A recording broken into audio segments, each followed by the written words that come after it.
Baik, Assalamualaikum warahmatullahi wabarakatuh. Perkenalkan, saya Laras Aditya Sari dari kelas SI 4506 dengan NIM 12022133393.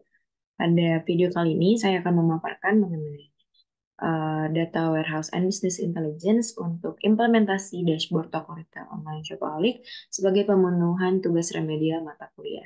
Baik, selanjutnya masuk ke bab yang pertama, yaitu pendahuluan. Sini terdapat latar belakang. Adapun latar belakang dalam membangun dashboard ini, yaitu sebagai alat visualisasi data yang dapat menyajikan informasi secara ringkas dan juga mudah dipahami dalam upaya untuk meningkatkan efisiensi pemantauan pemasukan toko retail online Shopaholic. Adapun beberapa faktor utama yang mendorong latar belakang ini, yang pertama yaitu pertumbuhan bisnis online di Indonesia yang pesat menuntut pelaku bisnis untuk dapat memantau pemasukan perusahaan secara akurat dan juga efisien. Lalu untuk faktor yang kedua yaitu ada kompleksitas data bisnis online yang menyulitkan seseorang untuk memantau pemasukan perusahaan secara manual. Baik, dengan adanya faktor tadi, maka menghasilkan rumusan masalah tentang bagaimana mengatasi kompleksitas data bisnis online agar dapat dipantau secara akurat dan efisien tanpa mengandalkan pemantauan manual. Adapun tujuan dari implementasi dashboard ini yaitu diharapkan dashboard ini dapat mempercepat dan menyederhanakan proses pemantauan, mengurangi ketergantungan pada pemantauan manual. Baik, selanjutnya masuk ke bab 2 pembahasan.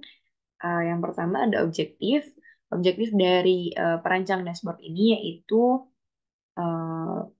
mengidentifikasi data penjualan toko retail online Shopaholic.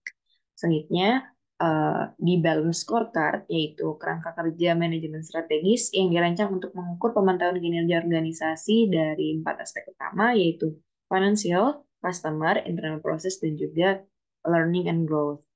Adapun dari pemantauan dashboard ini difokuskan untuk perspektif proses internal perusahaan ini.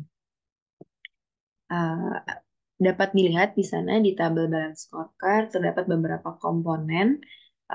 Yang pertama ada komponen perspektif, yaitu perspektif proses internal.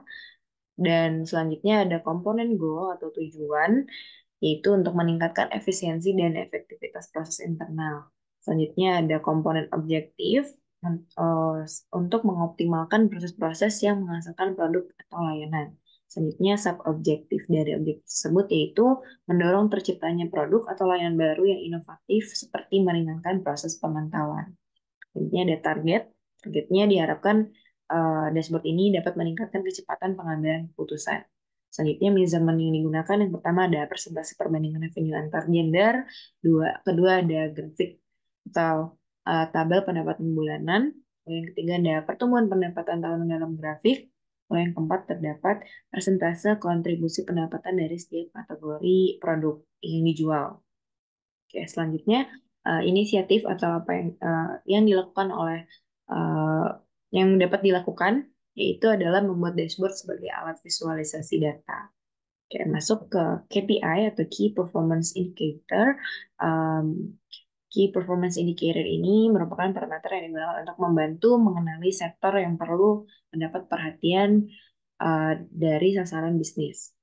Oke, untuk tabel KPI ini terdapat 4 goals utama yang akan dicapai. Yang pertama ada mengetahui kontribusi masing-masing gender terhadap pendapatan perusahaan, mengetahui tren pendapatan perusahaan dari waktu ke waktu, secara monthly atau bulanan. Lalu yang kedua, mengetahui pertumbuhan pendapat perusahaan dari tahun ke tahun atau tahunan, yearly. Lalu yang terakhir ada mengetahui kontribusi masing-masing kategori produk yang dijual oleh perusahaan terhadap pendapatan perusahaan. Baik, selanjutnya masuk ke pemaparan dashboard untuk bab yang terakhir dalam laporan juga. Di sini akan saya paparkan langsung di dashboardnya. Baik, yang pertama ada komponen untuk mencapai KPI yang pertama yaitu mengetahui kontribusi masing-masing gender terhadap pendapatan perusahaan. Di sini saya gunakan pie chart yang akan menampilkan data pendapatan perusahaan berdasarkan gender dari tahun 2020 hingga 2022. Di sini dapat dilihat gender yang berkontribusi lebih banyak yaitu female untuk melakukan pembelian atau purchase di dalam toko shopaholic. Baik, selanjutnya masuk ke KPI yang kedua yaitu mengetahui tren pendapatan perusahaan dari waktu ke waktu, bulanan atau monthly. Sini bisa dilihat saya menggunakan line chart untuk menampilkan data pendapatan perusahaan berdasarkan bulan. Dan juga saya gunakan di sini angka untuk angka yang bisa menampilkan revenue dalam desimal koma sebanyak 0, sebanyak 1 koma untuk meringkaskan angka-angka di antaranya. Dapat dilihat di sini bulan yang dari 2020 hingga 2022 bulan yang paling banyak eh, rate pembelanjaan terjadi ada di bulan Juni, Maret, dan juga Agustus. Baik, selanjutnya KPI yang ketiga yaitu mengetahui pertumbuhan pendapatan perusahaan dari tahun ke tahun atau yearly.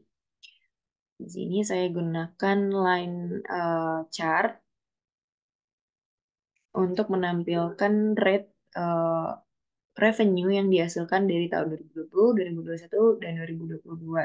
Di sini terdapat terdapat penurunan pendapatan jauh jauh penurunan yang di sini terdapat penurunan pendapatan yang jauh dari 2020 ke 2021 em, yang mungkin dihasilkan karena adanya pandemi, tapi setelah pandemi selesai, di sini ada peningkatan dari pendapatan 2021 hingga menuju tahun 2022. Seperti itu. Lalu untuk KPI yang terakhir yaitu untuk mengetahui kontribusi masing-masing kategori produk terdapat pendapatan perusahaan. Sini dapat dilihat beberapa kategori diantaranya clothing, kosmetik, food and beverage, shoes, toys, books, souvenir, dan juga teknologi. Dapat dilihat dan di sini juga saya kategorikan berdasarkan gender yang mana uh, untuk produk dengan kontribusi pendapatan tertinggi yaitu kategori clothing dengan gender yang paling banyak melakukan purchase yaitu female. Mungkin sekian dari pemaparan saya. Apabila terdapat kekurangan, mohon maaf. Terima kasih atas perhatiannya. Wassalamualaikum warahmatullahi wabarakatuh.